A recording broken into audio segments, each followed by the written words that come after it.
आसाराम ने जोधपुर के निकट मड़ाई गांव में स्थित एक find defaming the victim the only way आसुमन defending Malani Palani is defaming the Asaram victim. The only way to build your case, Mr. Jetmalani. कि जीवन में जब कोई नहीं जानता था उस समय से बापू के आशीर्वाद मुझे मिलते रहे हैं। मैं यहाँ परम पूजनीय बापू जी का अभिनंदन करने के लिए आया हूँ। घर घर भगवान के साथ साथ आसाराम बापू की तस्वीरें हैं। लेकिन अपने सत्संग के अंदर 85,000 ईसाइयों को पुनः हिंदू धर्म में लेने वाले और ईसाई मिशनरियों की धर्मांतरण की धज्जियां उड़ाने वाले आसाराम बापू के विषय में आप लोग को रत्ती भर का ज्ञान नहीं। तो सिर्फ आसाराम बापू को इसी बात की सजा दी जा रही है कि उन्होंने लोगों को वैलेंटाइन से हटा करके मातृ पितृ पूजन दिवस पे लगाया।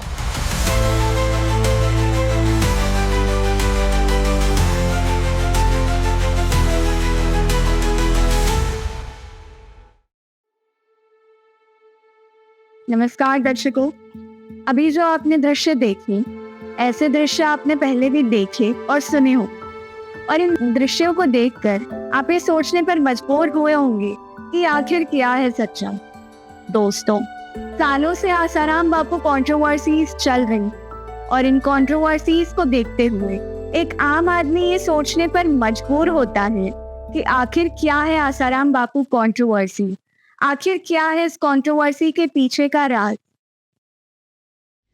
अब मैं 27 साल में जो उन लोगों ने आरोप लगाए हैं, तांत्रिक का लगाया हो या पैसे का, ज़मीन का, जो भी आरोप उन लोगों ने लगाए हैं, मैंने 27 साल में ऐसा कुछ भी देखा नहीं है। ये बात भी सच है कि आजकल यूट्यूबर्स व्यूज बढ़ाने के लिए और सब्सक्राइबर्स बढ़ाने के लिए कुछ भी डाल देते हैं, बिना सही से रिसर्च किए, बिना तथ्यों की गहराई में जाए, अपने ही व्यूअर्स के विश्वास का फायदा उठाकर कुछ भी बोल देते हैं और उन्हें गुमराह करते हैं। भारत में अनेकों महान ऋषि मुनि पैदा हुए, वैसे तपस्वियों के बीच में ऐसे नकली साधु भी हुए जो देश के लोगों को अलग अलग तरीके से ठग रहे हैं। जिस तरह आसाराम बापू ने अपने कथित चमत्कार दिखाकर खुद को भगवान की तरह स्थापित किया, उसी तरह धीरेन्द्र शास्त्री जैसे लोग भगवान बालाजी के नाम की आड़ में लाखों लोगों को आज भी ठग रहे हैं।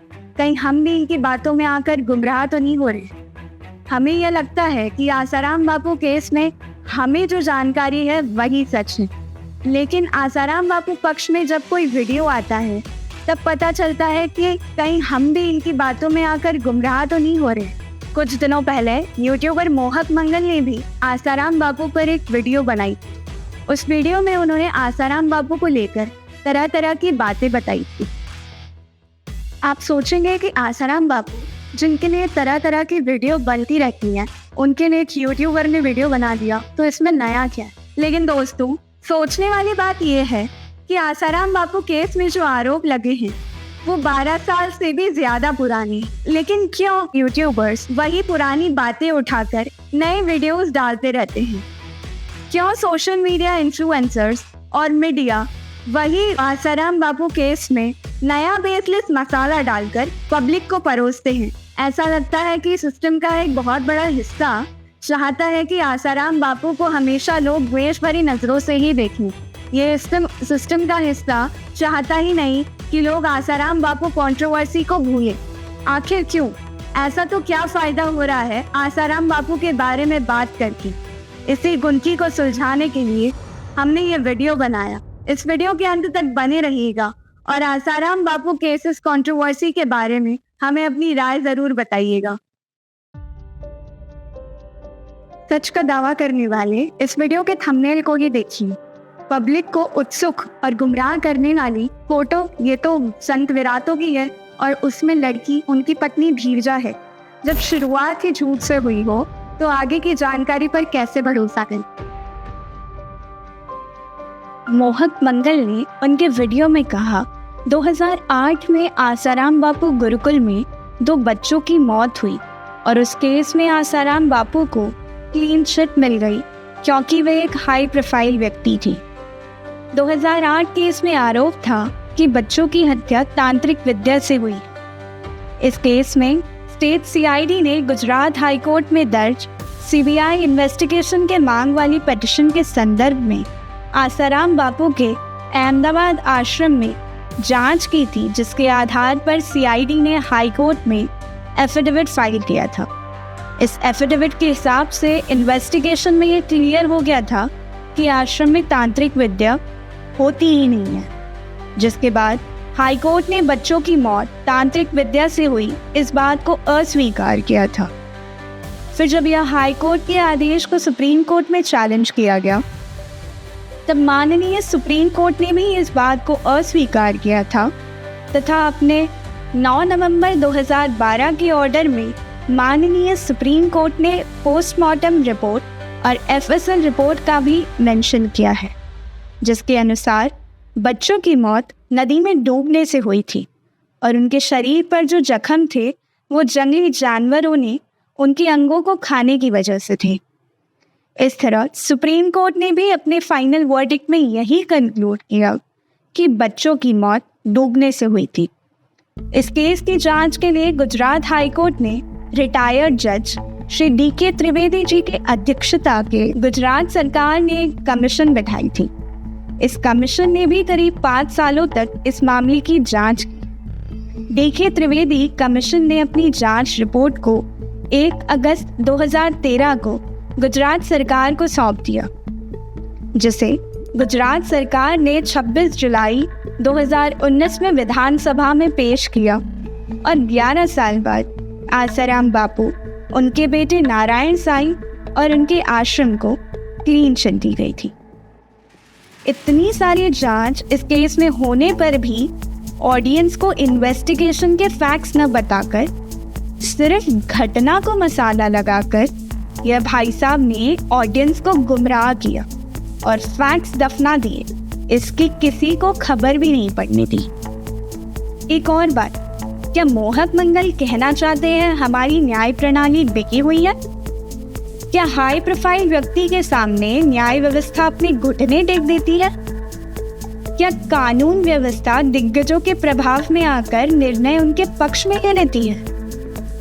इस तरह की बातें बोलकर यह भाई साहब तो सीधे सीधे कानून व्यवस्था की विश्वसनीयता पर उंगली उठा रहे हैं। जब इन बच्चों की हत्या का आरोप लगा था, तब आसाराम बापू के फॉलोअर्स ने झूठे आरोपों का और इस षड्यंत्र का शांतिपूर्ण विरोध किया, तो उनके समर्थकों पर लाठी चार्ज किया गया था। पुलिस बल का इस्तेमाल करके लोगों को पीटा गया था, महिलाओं और बुजुर्गों तक को नहीं बख्शा गया था। तो अगर आसाराम बापू का न्याय और प्रशासन पर इतना प्रभाव था, तो यह लाठी चार्ज क्यों हुआ? किसके इशारे पर उनके आश्रम में रह रहे लोगों को निशाना बनाया गया? और तो और इस केस में क्लीन चिट मिलने में इतने साल भी नहीं लगने चाहिए थे, उन्हें तो तुरंत क्लीन चिट मिलनी चाहिए थी। 2008 से पहले 1997 में भी आसाराम बापू पर रेप का आरोप लगा था, लेकिन उसमें भी वो निर्दोष पाए गए थे। ऐसे ही इतने सालों में उनके ऊपर तरह तरह के आरोप लगते गए, लेकिन समय चलते वो सारे आरोप झूठे साबित हो गए। फिर 2013 के रेप केस के साथ एक नई कंट्रोवर्सी शुरू हो गई और इतने सालों की अथक कोशिश के बाद आखिर 2018 में उन्हें आजीवन कारावास की सजा सुनाने में सिस्टम का वो हिस्सा सफल हो गया जिसके बारे में हमने वीडियो के शुरुआत में ही बात की। ये सब हम इन केसेस के फैक्ट्स के बेसिस पर कह रहे हैं।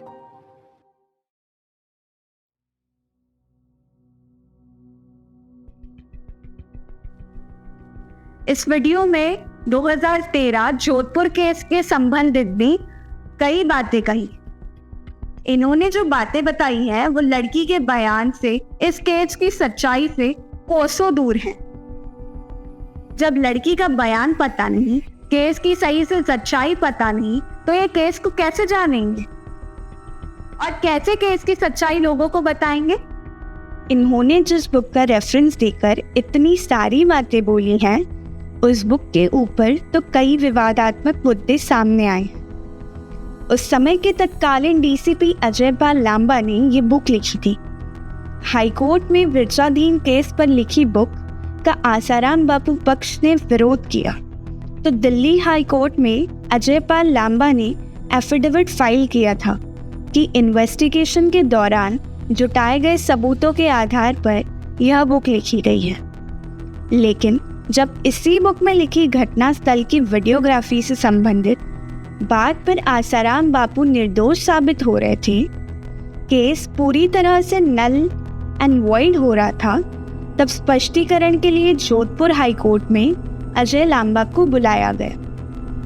अजय लांबा कोविड का हवाला देकर कोर्ट में उपस्थित ही नहीं हुए। कुछ दिन बाद अजय लांबा का पक्ष रखते हुए सुप्रीम कोर्ट के सरकारी वकील ने कहा, इस बुक में डिस्क्लेमर है कि इसके कई भाग कहानी का रोचक बनाने के लिए नाटकीय रूप से लिखे गए हैं, इसलिए इस बुक को सबूत के तौर पर ना लिया जाए। और इसी संदेहास्पद और ड्रामेटाइज बुक का रेफरेंस लेकर ये इन्फ्लुएंसर्स सच दिखाने का दावा कर रहे हैं। इसलिए दर्शकों, आसाराम बापू केस की सच्चाई किसी मीडिया ट्रायल या ड्रामेटाइज बुक को पढ़कर नहीं की जा सकती, परंतु केस की सच्चाई तो केस के तह तक जाने से ही पता चल सकती है।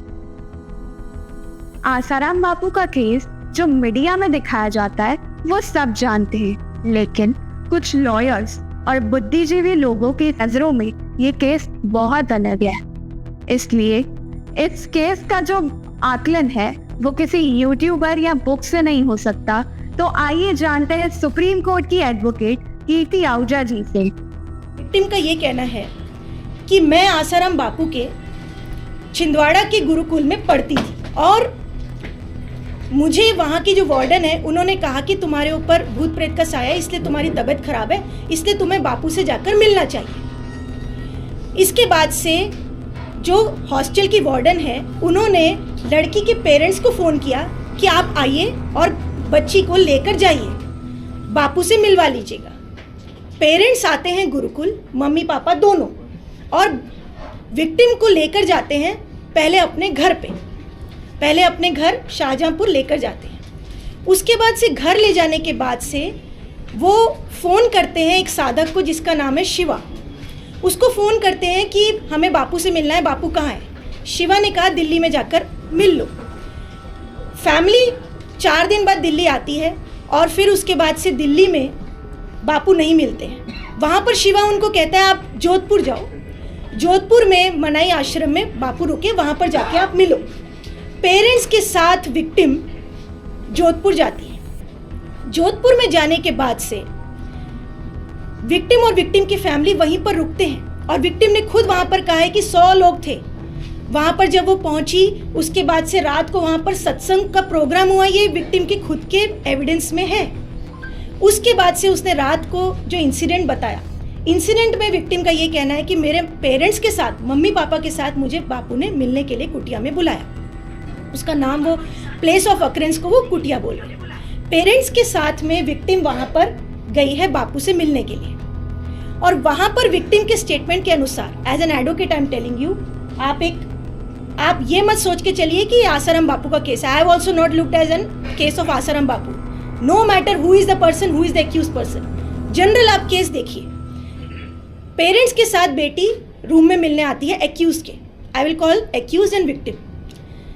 पेरेंट्स के साथ जब बेटी एक्यूज से मिलने आती है तो एक्यूज कहता है कि आप, मम्मी जो है वो आपकी बाहर बैठ जाए, आप अंदर आ जाओ मेरे साथ मिलने के लिए। पापा भी बाहर बैठ जाएंगे, जब उनकी इच्छा है पापा चले गए। पापा थोड़ी देर बाद चले गए। And the mother of the victim, जो विक्टिम की मदर है, वो 1.5 घंटे तक उस रूम के बाहर बैठी है। For example this is a hall, okay. अब ये तो बंद हॉल है, एसी रूम है, वहाँ पर एक कुटिया है, और कुटिया के इतनी बड़ी नहीं है कुटिया, वो कुटिया के बिल्कुल बाहर पे मदर बैठी हैं और मदर की बेटी अंदर एक्यूज के साथ है 1.5 घंटे तक। Mother is sitting outside, mother अलग नहीं है। और उसके बाद से विक्टिम जब रूम से बाहर आती है, विक्टिम बाहर आके मदर को बोलती है चलो यहाँ से, बापू अच्छे इंसान नहीं है, ऐसा विक्टिम ने मदर को बोला। अब मदर ने पूछा ही नहीं बेटी से कि क्यों कह रहे हो तुम बापू के बारे में, ऐसा क्यों बोल रहे हो कि जो बापू है वो अच्छे इंसान नहीं है। मदर ने कोई डाउट नहीं किया, विक्टिम की स्टेटमेंट के अनुसार मदर ने कुछ डाउट नहीं किया। उसके बाद से वो अगले दिन रुके वहाँ पर। अगले दिन रात को रुकने के बाद से सुबह, जो कि जहाँ पर वो रुके थे फार्म हाउस में, फार्म हाउस के मालिक के साथ में नाश्ता किया, उनके बच्चों को जो 100-200 रुपये देते हैं जाते समय, विदा करते समय, वो दिया। उसके बाद से फार्म हाउस का जो मालिक है वो उनको रेलवे स्टेशन तक छोड़ कर आए। और उसके बाद से जो विक्टिम और उसकी फैमिली है वो डायरेक्ट शाहजहाँपुर नहीं गए अपने घर, वो पहले जोधपुर से गए जयपुर, जयपुर से गए दिल्ली, दिल्ली से गए शाहजहाँपुर, इतना लॉन्ग रूट लेके। अदरवाइज जोधपुर से शाहजहाँपुर का शॉर्टेस्ट रूट है, वहां से नहीं गए, वो लॉन्ग रूट जयपुर दिल्ली से होते हुए गए, अनएक्सप्लेन्ड। जो बातें कीर्ति आहूजा जी ने बताई उसे सुनकर तो साफ समझ आ रहा है कि सो कॉल्ड इन्फ्लुएंसर्स और मीडिया ने केस की वास्तविकता कभी सामने नहीं आने दी। इससे ये समझता है कि आम जनता को कंट्रोवर्शियल और हेटरेड कंटेंट परोसा जाता है। हम सब उसी को सच मानते आए। और एक बात नोटिस करने जैसी है, जिस पर साधारण व्यक्ति को तो सवाल आता ही है, पर कीर्ति जी को भी सवाल उठाया है। और मैं आपको केस के फैक्ट्स बताऊं, डॉक्यूमेंट्स के अनुसार तो डिफेंस ने इसमें विटनेस भी पेश किया है जयपुर के एक वकील का, जो जयपुर का एक वकील कहता है कि जोधपुर से पहले फैमिली हमारे पास आई थी केस की बात करने के लिए कि हमें केस करना आसाराम बापू पर, हम कैसे करें। वो वहां पर सक्सेस नहीं हुए तो वो वापस फिर घर गए Shahjahanpur. Then they went to Delhi और दिल्ली में जाकर 0 FIR करी है। और उन विक्टिम की स्टोरी के अनुसार 4 दिन तक कोई मम्मी पापा से बात नहीं हुई, लेकिन डिफेंस विटनेस एक वकील कह रहा है कि मेरे पास वो अगले ही दिन आ गए थे जयपुर में कि केस फाइल करना है, and this is being hidden by the prosecution side. और इससे भी शॉकिंग बात, जिसे सुनकर एक सामान्य व्यक्ति को झटका लग सकता है कि जिस घटना को लेकर इतनी बड़ी कंट्रोवर्सी चलाई गई, मीडिया में इतना शोर मचाया गया, उस तथाकथित घटना पर तो बापूजी एक मंगनी कार्यक्रम में थे और उसी कार्यक्रम में बापू के साथ 100 लोग भी मौजूद थे और लड़की किसी और व्यक्ति के साथ फोन पे संपर्क में थी। ये बात लड़की के कॉल डिटेल से साफ पता चलती है। जब बापू कुटिया में थे ही नहीं और लड़की भी किसी के साथ फोन पर संपर्क में थी, तो ये घटना कब और कैसे घटी और विस्तार से समझते हैं। किसी भी केस में लड़की के मेडिकल एग्जामिनेशन सबसे ज्यादा इम्पोर्टेंट और कंक्लूसिव होता है। इस केस में लड़की का मेडिकल एग्जामिनेशन भी कराया गया था, जिसमें लड़की का मेडिकल रिपोर्ट दिखाने के बजाय इन्होंने कहानी को फिर से बखूबी घुमा दिया।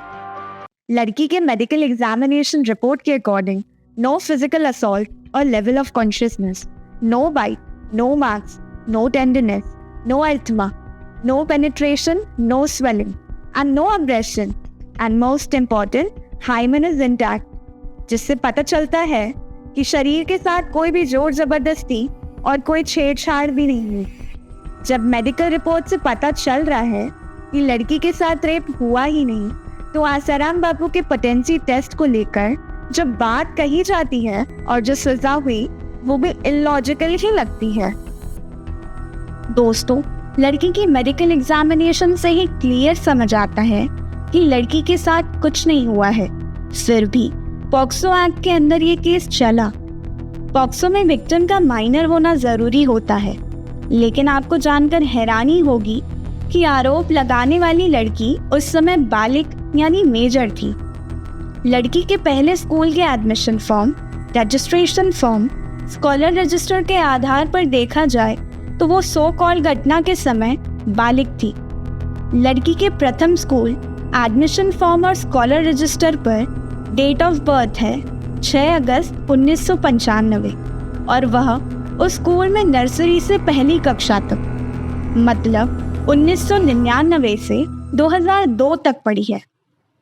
तब वो 6 साल की थी और 2013 में उसकी एज 19 के करीब रही होगी।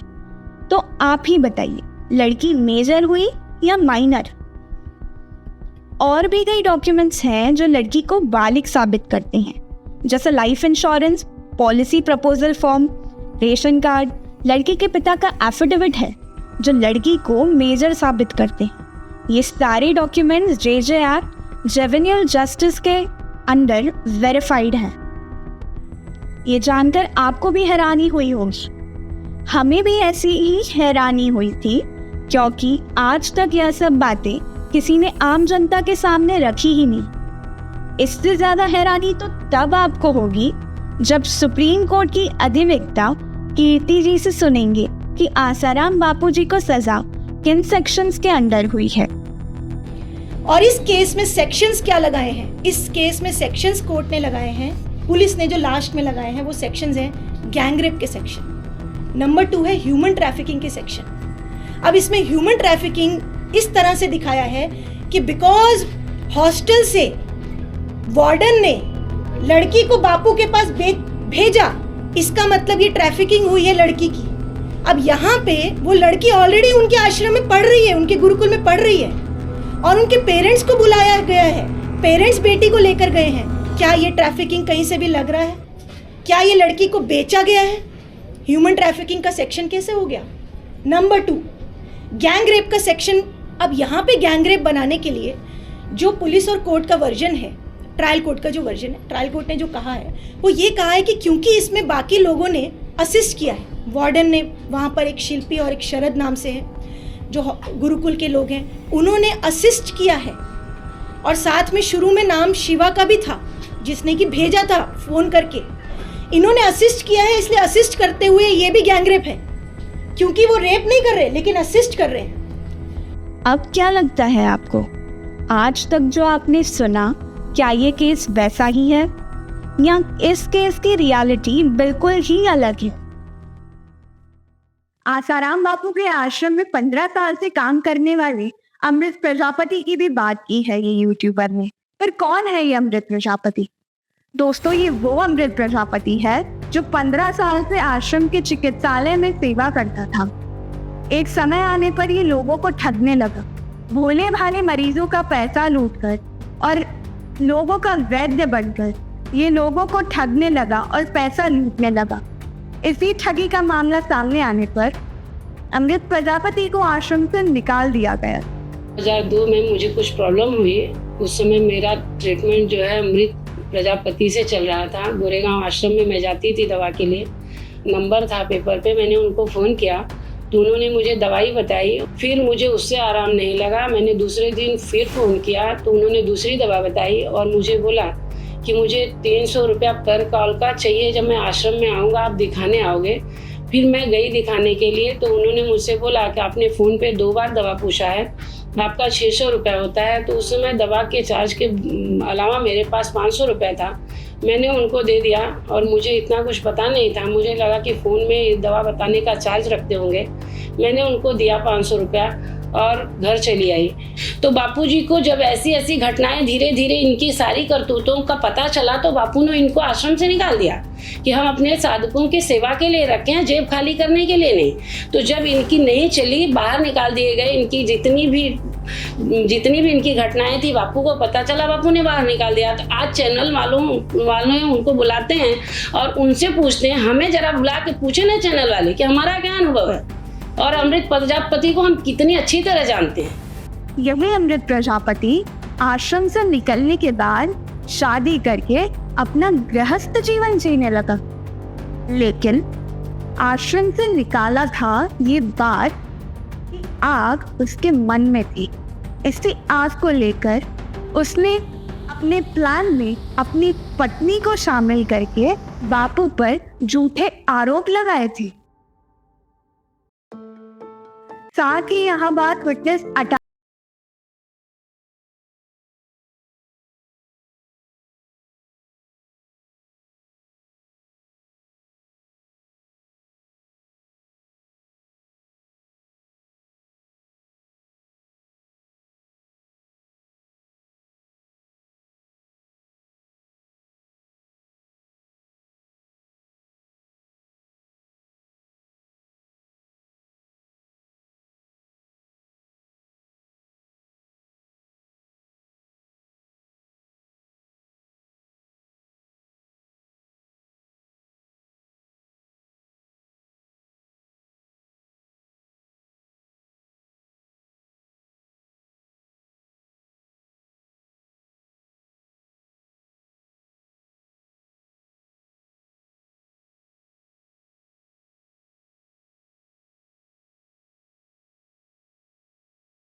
आरोप उन पर लगाए गए थे। उनके जीवन चरित्र को भी गलत दिखाने का पूरा प्रयास किया गया। मोहक मंगल भी अपने वीडियो में ये बताते हैं, आसाराम बापू की बायोग्राफी बताते हुए, कि उन्हें भी लीलाशाह जी महाराज के आश्रम से निकाल दिया गया। लेकिन अगर ऐसा होता तो आसाराम बापू के गुरु उन्हें 7 साल तक सेल्फ रियलाइजेशन होने के बाद आश्रम संभालने के लिए नहीं देते। जी हाँ, 7 साल तक उनको डीसा आश्रम संभालने की सेवा दी थी और आगे चलकर जब उन्हें समाज सेवा का कार्य सौंपा तो उन्हें बहुत सुंदर एक आशीर्वाद भी दिया था, तू गुलाब होकर मैं तुझे जमाना चाहिए। इतना ही नहीं, जब 1973 में आसाराम बापू के गुरुजी ब्रह्मलीन हुए थे, यानी कि जब उनका शरीर शांत हुआ था, तो उन्होंने अपनी आखिरी सांस आसाराम बापू के गोद में ही ली थी।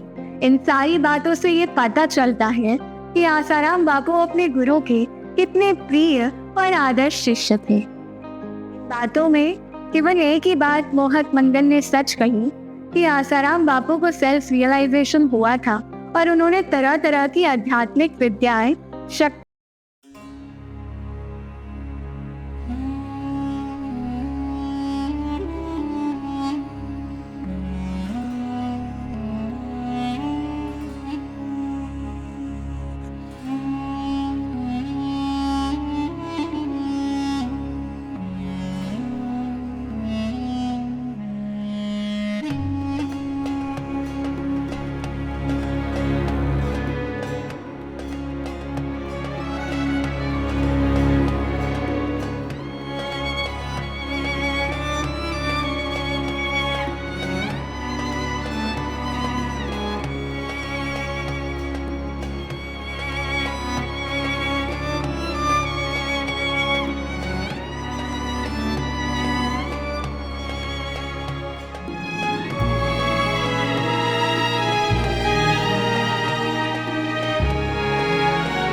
ऐसा बदलाव लाना एक आम इंसान नहीं कर सकता है। समाज में रेवोल्यूशनरी चेंजेस लाना किसी के बस की बात नहीं है। उन्होंने समाज और संस्कृति के लिए कई तरह के कार्य शुरू से किए हैं। उन्होंने 55 से भी ज्यादा साल समाज को दिए हैं और उससे करोड़ों लोगों को लाभ हुआ है। अब ऐसे संत की यदि प्रसिद्धि बढ़ी तो इसमें कोई बड़ी बात तो नहीं है। केवल पॉलिटिशियन ही नहीं, तो बड़े बड़े साइंटिस्ट, कथाकार, आध्यात्मिक गुरु, नासा साइंटिस्ट नॉर्म बर्नीज जैसे उच्च शिक्षा प्राप्त किए हुए बड़े बड़े साइंटिस्ट भी सत्संग में ज्ञान सुन के उनके चरणों में नतमस्तक हुए हैं। और उनकी वाणी से ये अनुभव होता है कि ये उस परम सत्य तक पहुँचे हुए आत्मा है जहाँ हमारे साधु संत पहुँचने के लिए अपना पूरा जीवन लगा देते हैं। तो आप ही बताइए कि ऐसे संत के सत्संग में लोग क्यों नहीं जाएंगे? जब इनकी करोड़ों में फॉलोइंग बढ़ती है तो ऐसे इन्फ्लुएंसर्स कहते हैं कि इनका दिन ब दिन कारोबार बढ़ रहा है। वैसे देखा जाए तो ये बात बिल्कुल सही है। व्यसन मुक्ति अभियान चलो, घर घर में गीता पढ़वाना, युवाओं को सही राह दिखाना, बच्चों को सही संस्कार देना, महिलाओं को सशक्त बनाना, गरीबों को भोजन करवाना, गर्भपात रोको अभियान चलाना, आयुर्वेद का प्रचार करना और कत्ल खाने जा रही हजारों गायों को बचाना, देश और समाज को विधर्मी ताकतों से बचाकर धर्मांतरण रुकवाना।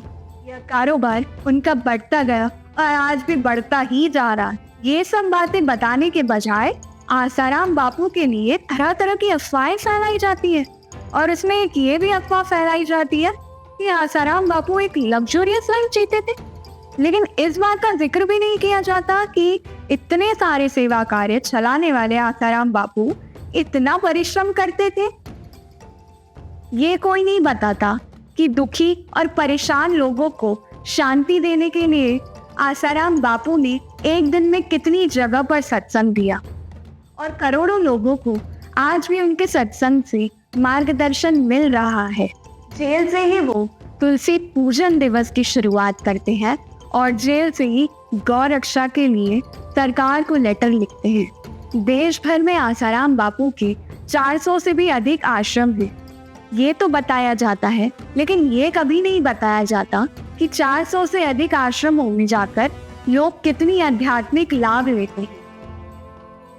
जिन आश्रमों को बापू की निजी संपत्ति बताया जाता है, वो आश्रम तो हालांकि वहाँ के लोकल लोगों ने ध्यान भजन करने के लिए स्वयं खड़े किए हैं और उन लोगों के प्रेरणा स्तोत्र है आसाराम जी बापू। इसीलिए उन्होंने अपने आश्रम का नाम रखा है संत श्री आसाराम जी आश्रम। दोस्तों, आज देश भर में कई देवी देवताओं के मंदिर हैं, तो क्या ये बात है कि वो मंदिर उन्होंने बनाए हैं? नहीं ना, लेकिन वहाँ उनकी पूजा होती है, इसीलिए वो मंदिर उनके नाम से जाना जाता है। बिल्कुल वैसे ही आश्रम में बापूजी के सिद्धांत फॉलो किए जाते हैं, उनके ही सत्संग चलाए जाते हैं, इसीलिए वह आश्रम उनके नाम से जाना जाता है। देश विदेश में कई आश्रम ये स्थित है, वहाँ पे ये सारी अलग अलग प्रकार की सेवा एक्टिविटीज चलाते हैं। लेकिन अब इतना बुरा लग रहा है कि कितने दुर्भाग्य की बात है कि धर्म और संस्कृति के लिए काम करने वाले संत को इतना बुरा बताया जाता है और हमेशा टारगेट किया जाता है। उन्हें क्रिमिनल और समाज शोषक बताया जाता है और उनके आश्रमों को क्राइम का एक अड्डा। परंतु वास्तविकता तो ये है कि हमारे साधु संतों के विरोध में विरोधी ताकतें, हिंदू विरोधी ताकतें काम कर रही और इन्हीं के द्वारा पालित पोषित बॉलीवुड बना रहा है आजकल मूवीज और सीरीज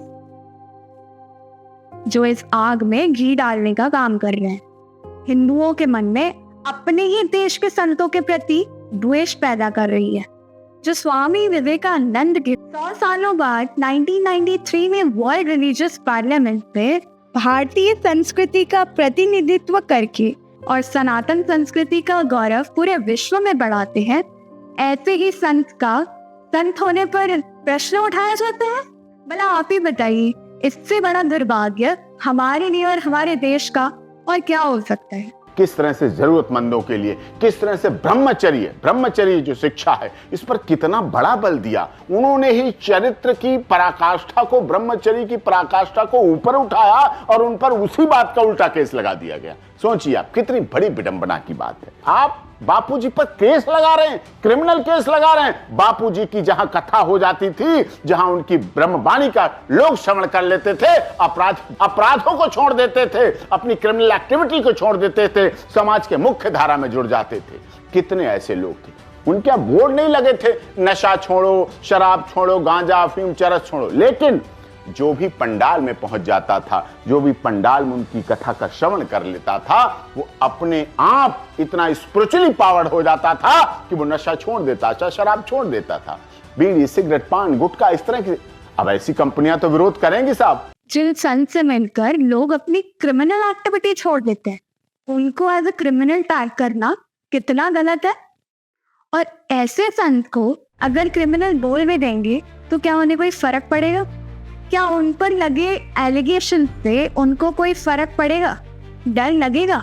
डीसीपी अजय पाल लांबा ने कहा कि आसाराम बापू पर इतने आरोप लगने के बाद भी उनमें कोई डर नहीं था। डर तो उन्हें आज भी नहीं है और उस दिन भी नहीं था जिस दिन उन्हें आरोप लगना शुरू हुए थे, और उस दिन भी नहीं था जिस दिन उन्हें लाइफ इम्प्रिजनमेंट का स्टेटमेंट पास हुआ था। क्योंकि सेल्फ रियलाइज सेंट तो अपनी बदनामी में भी हंस लेता है और बिल्कुल फियरलेस रहते हैं। जिन संत का पूरा जीवन देश, धर्म, संस्कृति के कार्य की रक्षा में गया, ऐसे संत जिन्होंने लाखों लोगों की घर वापसी करवाई, मातृ पितृ पूजन दिवस, तुलसी पूजन दिवस, ऐसे डिवाइन फेस्टिवल्स की शुरुआत की, भारत रत्न प्रधानमंत्री अटल जी जैसों को मार्गदर्शन दिया, और ऐसे संत की सच्चाई लोगों तक सामने नहीं आने देते, हमारे धर्म गुरुओं को बदनाम करने के लिए हिंदू विरोधियों द्वारा आए दिन फेम और डिफेम किया जाता है। और इस मिशन का एक सबसे बड़ा टारगेट है आसाराम बापू। क्यों? क्योंकि उन्होंने सनातन संस्कृति के लिए जो कार्य किए हैं वो आज तक किसी ने नहीं किए, और आज भी उनके लिए द्वेष भरा कंटेंट बार बार लाया जाता है, क्योंकि समाज का जो हिस्सा उन्हें आज भी मानता है, उन्हें भी उनके लिए आदर भाव पूरे। और सिर्फ आसाराम बापू ही नहीं तो बाकी संतों को भी बदनाम करने की पूरी कोशिश की जाती है, ताकि हमारा समाज, हमारे देश की नींव हमारे साधु संतों पर कभी विश्वास ही ना करे, और एक बार फिर हमारा देश मानसिक रूप से किसी का गुलाम बना सके। दोस्तों, ये वीडियो का पर्पस आप तक वो सच पहुंचाना है जो आपसे हमेशा छिपाया जाता है, और साथ ही साथ इस बात पर भी विचार करना है कि लोगों को आसाराम बापू और उनसे जुड़ी कंट्रोवर्सी में इतना इंटरेस्ट क्यों है। मोहक मंगल ने बहुत सी बातें अपनी वीडियो में बताई, जिसमें से कुछ का जिक्र हमने अपनी वीडियो में किया। लेकिन अगर आप चाहते हैं कि आसाराम बापू की पूरी रियल बायोग्राफी और उनके रिलेटेड केस का सच सबके सामने आए, तो हमें अपने कमेंट सेक्शन में जरूर बताइएगा। साथ ही साथ इस वीडियो को सभी से शेयर करें। जय सनातन, जय श्री राम।